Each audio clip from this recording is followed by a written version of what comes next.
You are listening to Exopolitics Today with Dr. Michael Salla, your source for the uncensored truth regarding the human, extraterrestrial, social, global, and political agenda. Click the like button and subscribe to this channel.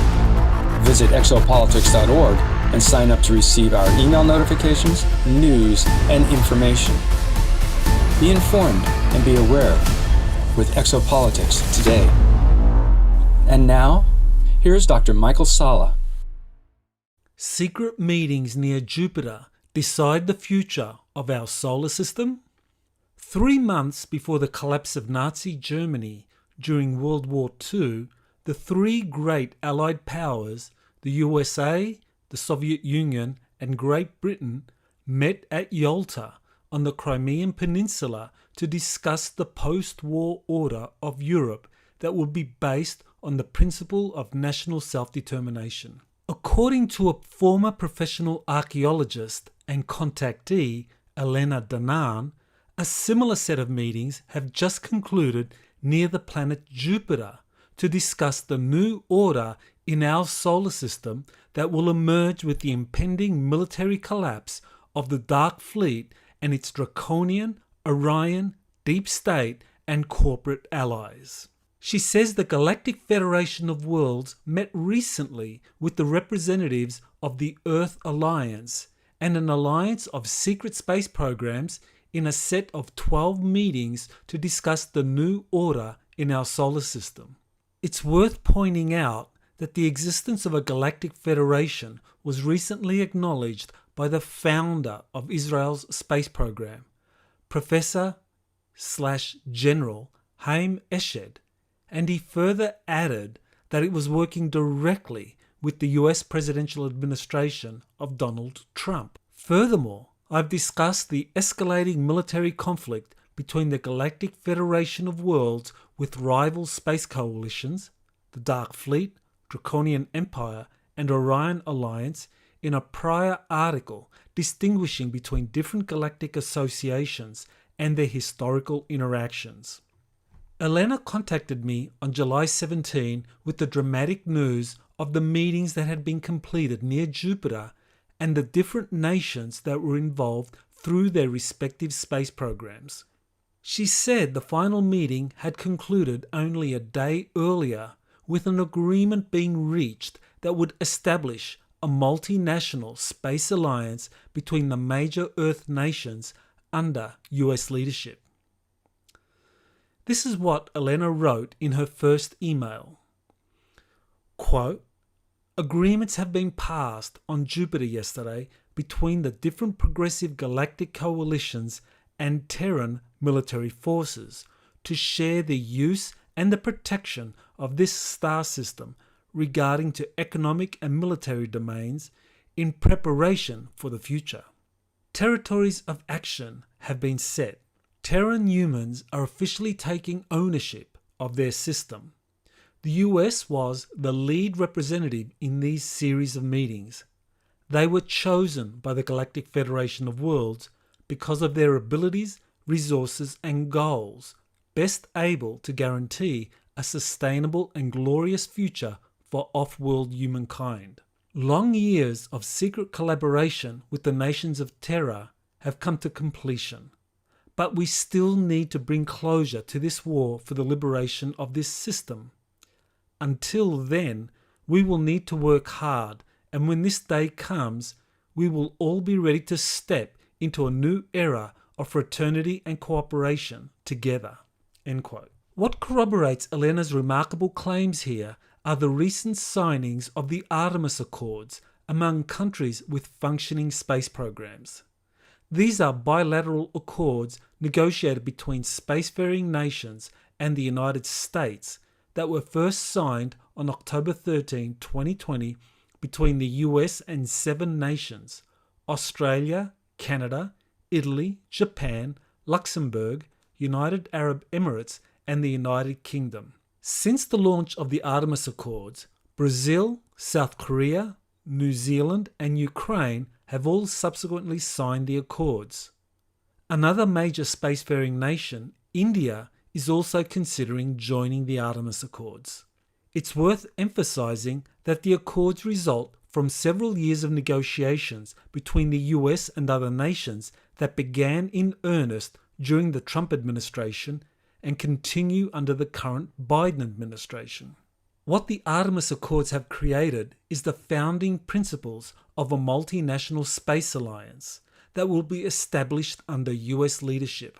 The Accords make possible the pursuit of joint economic and scientific activities in space, along with a multinational military alliance that will protect these activities through safety zones, as I have discussed previously. The recent signing and expansion of the Artemis Accords, after several years of negotiations, closely matches what Elena claims has just happened near Jupiter, where the Galactic Federation and other progressive space alliances, such as the Andromeda Council, have recently reached agreements. To help clarify what had just happened, Elena sent me a second email on July 17 with additional information she had received about the meetings from her primary extraterrestrial contact, Thorhan Eredyan. She has earlier explained that she receives regular communications through a brain implant, which had been repurposed from an alien abduction that occurred when she was 9 years old and from which she had been rescued by Thorhan and his Federation companions. I highly recommend reading her book, A Gift from the Stars, to learn about her background and continued communications with Thorhan. Elena was told, quote, Thorhan wasn't part of these meetings. He was just part of the escort for the representatives of the Galactic Federation of Worlds, and he stayed in orbit of Jupiter. But he knows this. There was a series of meetings, and this had been going on for a while. There were 12 meetings in total, first occurring among specific groups separately, and then these last days, 3 big meetings. The first gathering everyone, the second a selected group, and the third the final agreements with the leading selected group.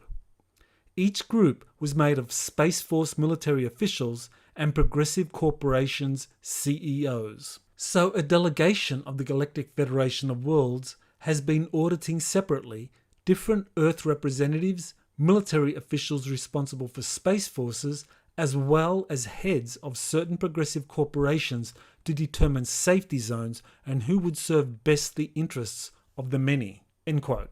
It's very significant that Elena used the term safety zones to describe the areas of multinational space cooperation and what served the interests of most nations.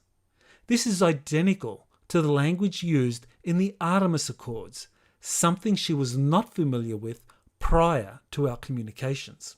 It's also very important to point out that major nations have been recently forming space commands, where their respective military forces are increasingly working together in space-related issues. Britain in 2021, Germany in 2021, Italy in 2021, and Australia in 2022 have all recently joined the US, France, Russia, and China in setting up space commands for integrating their military activities in space. Most significantly, in October 2020, NATO set up a space centre that will run all its space operations out of Ramstein Air Base in Germany. All these recent military developments concerning outer space corroborate Elena's remarkable claims. Her second email went on as follows, quote, The Galactic Federation of Worlds only wants to work with a unified global civilization, not with a clutter of different rival space forces playing power games. Thorhan said that there are actually 14 countries involved in space programs who were represented there, but a top 6 have programs recognized by the Galactic Federation of Worlds as most progressive and durable, and fit to join forces with them. The 8 others were just in for commercial reasons benefiting the many. Thorhan was also speaking about a horizontal coalition of these top 6 coming up as a unified space department. Would we be witnessing, as you said it, Michael, the birth of Starfleet? End quote. It's understandable why the Galactic Federation of Worlds would be insisting on a unified global civilization that partners with it in space affairs rather than the current situation of competing spacefaring nations with conflicting agendas.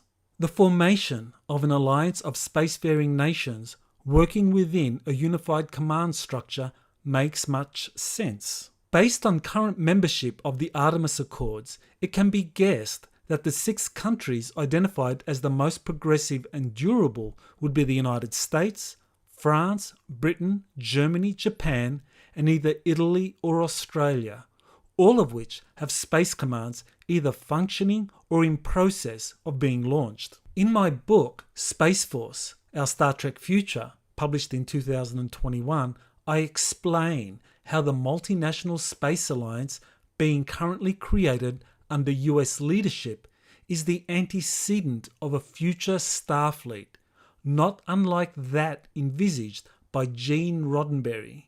In fact, I present evidence that Roddenberry's Starfleet was modelled on a future multinational space coalition that he was clandestinely briefed about in the 1960s. The other 8 nations participating in the Jupiter meetings would be drawn from Artemis Accord members or other nations. This leads to the critical question of where do China and Russia fit into this emerging multinational space alliance collaborating directly with the Galactic Federation and other positive space organizations. Elena's message from Thorhan provides us with an answer. Quote, Thorhan showed me also the only visual memory he had of these events, viewed from his ship, 3 ovoid crafts leaving the orbit of Jupiter after the second of this series of 3 ultimate meetings. Each craft had Earth military delegates on board, by country. He didn't tell me what the third was, but 2 of them were carrying Chinese and Russian officials, and he was told that both these crowds were very unhappy. He said that the USA won the responsibility to organize the new Earth's United Space Coalition. End quote. What corroborates Elena's information here is that no other spacefaring nation has joined China and Russia in their proposed International Lunar Research Station initiative launched with their bilateral agreement reached in June 2021. Only the US has succeeded in creating a multinational space coalition through the Artemis Accords, which Russia declined to join since it was, quote, too US-centric, end quote, and China was excluded from joining due to its continued theft of intellectual property and industrial espionage. Consequently, it does not come as a great surprise that Chinese and Russian delegations were very unhappy with the agreements reached near Jupiter. In addition to the circumstantial evidence presented so far that corroborates Elena's claims, we need to further consider whether it's feasible that a Yalta-like set of meetings and agreements have just been reached. Yalta clearly created a precedent that even in the midst of savage fighting during the final 3 months of World War II, the Allied powers were already actively planning for a post-war order free of Nazism. We appear to be in a very similar situation right now, with a covert war being fought on Earth, the Moon and Mars, wherever the Dark Fleet, the Draconian Empire, and Orion Alliance have established bases or assets. These bases were created as far back as the 1940s because of agreements reached with Nazi Germany and have since expanded, with major multinational corporations secretly building the space assets for different customers, the Dark Fleet, Orion Alliance, etc. Significantly, these corporations have built privately run secret space programs themselves and have become space powers in their own right. According to earlier information released by Elena, these Dark Fleet Draco Orion bases have come under attack and are at various points of liberation. This is consistent with claims by a number of insiders that the Dark Fleet and their corporate allies have been cut off from their interstellar partners, which had led to dwindling resources and significant defections. It also matches with data released by remote viewers associated with the Farsight Institute, discussing the current exopolitical situation. In conclusion, with the continuing global blackout of information concerning extraterrestrial affairs, or exopolitics, on Earth and in deep space, it's very difficult to confirm Elena Danaan's startling information that secret meetings and agreements are occurring in space, involving Earth's major space powers and corporations. Nevertheless, her latest information is supported by much circumstantial evidence, what other secret space program insiders have been recently claiming, and remote viewing data.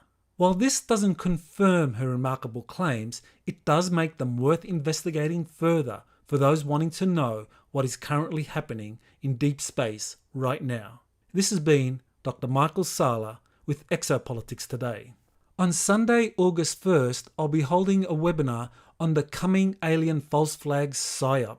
I'll be discussing evidence that the deep state, in a last desperate attempt to hold on to political power, is going to stage an alien false flag event. To learn more, please visit my website, exopolitics.org.